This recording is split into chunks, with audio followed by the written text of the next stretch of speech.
Good morning students. Class 11th का examination का date sheet publish कर दिया गया है जैक के द्वारा। और जैसा कि जैक के द्वारा कहा भी गया था कि मॉडल सेट जारी किए जाएंगे, क्योंकि इस बार एग्जामिनेशन जो है वो स्पेशल पैटर्न पे हो रहा है, एक नए पैटर्न से हो रहा है, तो कुछ मॉडल सेट भी जारी किए जाएंगे जिसके लिए सिलेबस पहले ही जारी कर दिया गया था। तो आज मैं आपके सामने हूँ उन्हीं बातों को लेकर कि जो मॉडल सेट है उसमें क्वेश्चन पेपर कैसे, क्वेश्चन किस लेवल के हैं और एग्जामिनेशन का पैटर्न क्या होगा। इस पर तो पहले भी चर्चा हो चुकी है, एक बार फिर से पुनरावृत्ति उसकी कर दूंगा कि एग्जामिनेशन का पैटर्न क्या होगा, कितने समय दिए जाएंगे एग्जामिनेशन के लिए, कितने क्वेश्चन पूछे जाएंगे, और सबसे जो महत्वपूर्ण बात है कि कैसे सवाल रहेंगे। यूँ कह लीजिए कि गेस क्वेश्चंस आपको इस लेक्चर में पता चल जाएगा।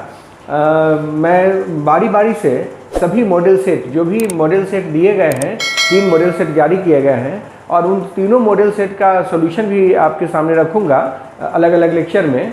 लेकिन अभी इस लेक्चर में मैं आपसे केवल आपको ये बताने वाला हूँ कि परीक्षा का जो पैटर्न है वो क्या है, जो महत्वपूर्ण सवाल है वो कैसे रहेंगे, और ये जो मॉडल सेट जारी किए गए हैं वो क्लास 12 के लिए पहले जारी किए जा चुके हैं, जिसके बेसिस पर जैक ने एक एग्जामिनेशन लिया है और उसका इवैल्यूएशन का काम भी पूरा हो चुका है लगभग।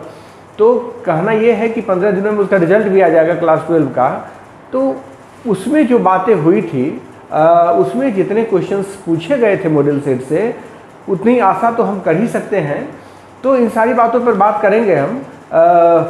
आपके सामने एक जो सिलेबस स्प्लिट किया गया था, जो सिलेबस रिड्यूस किया गया था, उसका मैं एक पेपर रख रहा हूँ जिसको मैंने गोल किया है। वो केमिस्ट्री का सिलेबस है और पढ़ के एक बार सुना देता हूँ आपको। ये जो मैंने उल्टा दिखा दिया आपको कि ये जो गोल किया हुआ है उसमें केमिस्ट्री का सिलेबस है। क्लास 11th के केमिस्ट्री के सेकेंड टर्मिनल के जो एग्जामिनेशन होने वाले हैं उसके लिए जो रिड्यूस्ड सिलेबस है वही दिया हुआ है। और उसमें मैं आपको बता दूं कि जो चैप्टर्स हैं, chemical bonding and molecular structure, thermodynamics, equilibrium, redox reaction, some P block elements and hydrocarbons. और इससे बाकी जो चैप्टर्स है वो टर्म 1 में थे, जिसके लिए आपने MCQ टेस्ट दिया है। MCQ टेस्ट हो चुका है 35 मार्क्स का। 35 मार्क्स का यहाँ सब्जेक्टिव टेस्ट एग्जामिनेशन होने वाला है। तो हो गए टोटल 70 और 30 नंबर के प्रैक्टिकल नंबर भेजे जाएंगे जो स्कूल से भेजे जाएंगे। तो ये जो 11th क्लास का सेकेंड टर्मिनल का एग्ज़ाम होने वाला है उसमें ये जो चैप्टर्स दिए हुए हैं उन चैप्टर्स से जो इम्पॉर्टेंट क्वेश्चंस हैं वो समझ लेना है। क्वेश्चंस किस तरह से लिखना है ये समझ लेना है। मैं 2-3 बातें आपके सामने रखना चाहता हूँ।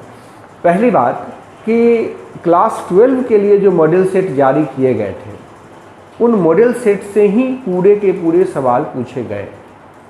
सारे के सारे सवाल उन्हीं मॉडल सेट से था।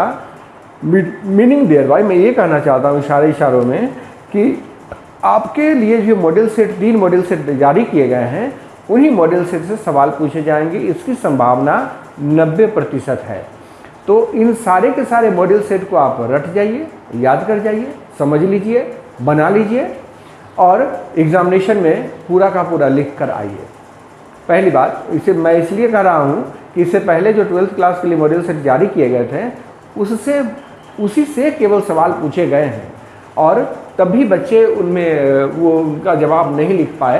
ये बड़े दुख की बात है। आप ऐसा नहीं करेंगे। आप अगर इन तीनों मॉडल सेट को बहुत अच्छे से बना लेते हैं, समझ लेते हैं, याद कर लेते हैं तो आपका सवाल छूटेगा नहीं एग्जामिनेशन में।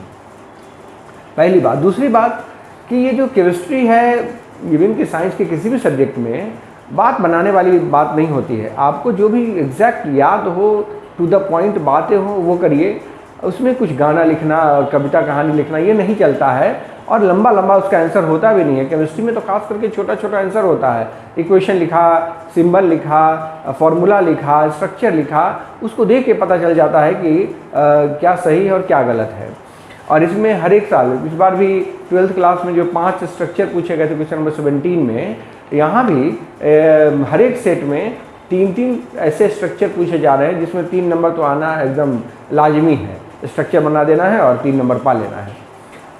कुल मिलाकर सवाल जो भी पूछे गए हैं वो बहुत ही अच्छे सवाल हैं और लेवल के सवाल है, सिलेबस से सवाल है, तो छूटेगा कुछ नहीं अगर इन सारे चैप्टर्स को आप पढ़ लेते हैं तो।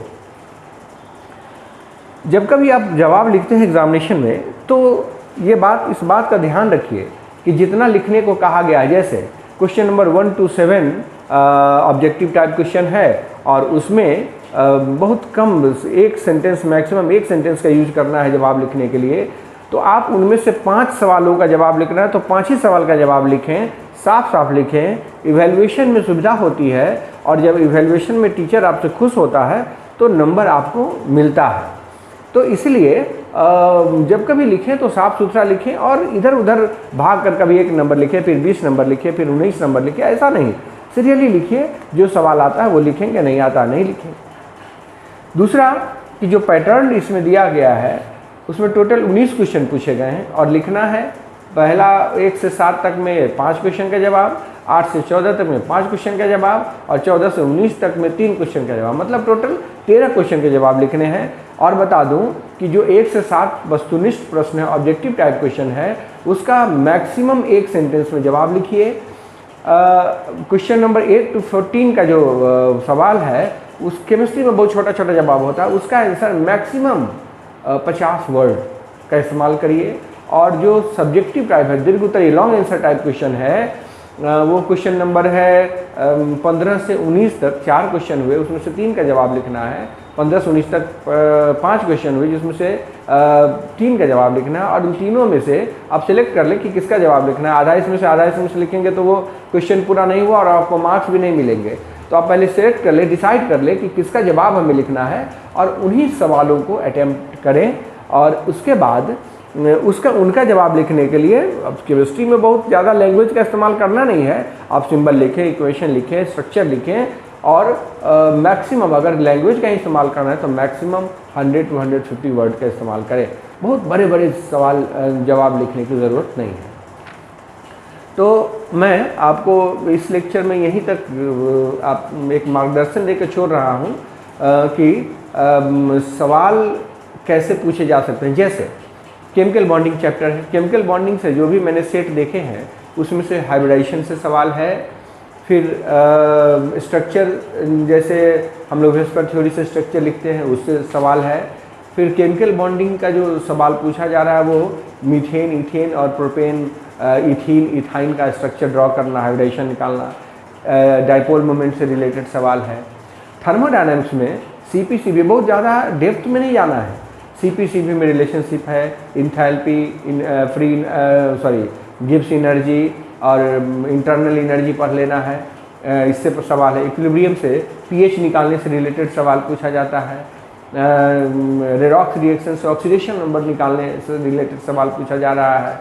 P ब्लॉक से जैसे कुछ रीजनिंग टाइप कि नाइट्रोजन जो है वो तो 12th में है नाइट्रोजन पढ़ना है, 11th क्लास में जैसे कार्बन कैटनेशन शो करता है और लीड कैटनेशन शो नहीं करता है, तो इस तरह के रीजनिंग टाइप सवाल पूछे जा रहे हैं। उसके बाद आ जाइए हाइड्रोकार्बन में, तो हाइड्रोकार्बन ऑर्गेनिक केमिस्ट्री में 2 चैप्टर थे, पहला some basic concept of organic chemistry और दूसरा हाइड्रोकार्बन। तो सब basic concept of organic chemistry first term में चला गया, लेकिन जो भी इम्पॉर्टेंट बातें थी, जो भी बेसिक कंसेप्ट था, जो भी रिएक्शन मैकेनिज्म का बेसिक फंडामेंटल कंसेप्ट था, वो सब उसी चैप्टर में आता था और वो फर्स्ट टर्म में चला गया। इसमें हाइड्रोकार्बन है तो हाइड्रोकार्बन से रिलेटेड, हाइड्रोकार्बन में अल्केन, अल्कीन और अल्काइन, उसका प्रिपरेशन, उसके प्रॉपर्टीज और उसके कुछ केमिकल रिएक्शंस पढ़ लेने हैं और उसी से संबंधित सवाल पूछा है, कुछ कन्वर्जन भी डाला है तो उसी से संबंधित सवाल पूछा है। लेकिन मैक्सिमम सवाल ऑर्गेनिक से पूछा जा रहा है, नाम लिखना, आइसोमेरिज्म से रिलेटेड, चाहे जैसे Markovnikov rule, anti Markovnikov rule, ये सब सेल्सियस रूल, ये सब ध्यान से पढ़ लेना है और उससे रिलेटेड सवाल पूछे जाएंगे। डायरेक्ट ये तो नहीं पूछता कि what is state the Markovnikov addition, तो ये पूछा नहीं जाता है, लेकिन उसका एप्लीकेशन बेस्ड क्वेश्चन होता है, तो आप ये ध्यान में रखें। तो चैप्टर जो है 6 चैप्टर से सवाल पूछने हैं और 6 चैप्टर में बहुत सुपरफिशियली, ऐसा नहीं कि डेप्थ में जाना है, सुपरफिशियली भी देख लेंगे। और मैं तो ये कहता हूँ कि आप जो भी मॉडल सेट में क्वेश्चन है उसको देख लें और मैं आपको विश्वास दिलाता हूँ कि आपके अच्छे अंक आएंगे आपको। तो खैर हम लोग इसके बाद नेक्स्ट वीडियो में आपसे हमारी मुलाकात होगी तो वहाँ मैं आपको मॉडल सेट 1 पहला मॉडल सेट का सॉल्यूशन बताऊंगा कि उसमें कौन कौन से सवाल है। सवाल तो आपके पास भी होंगे और उसका सॉल्यूशन क्या है, कैसे लिखना है, इस पर बात होगी। तो अगले वीडियो में मॉडल सेट 1 के साथ आपसे मिलते हैं। धन्यवाद। अच्छे से तैयारी करें और अच्छे मार्क्स लाएं।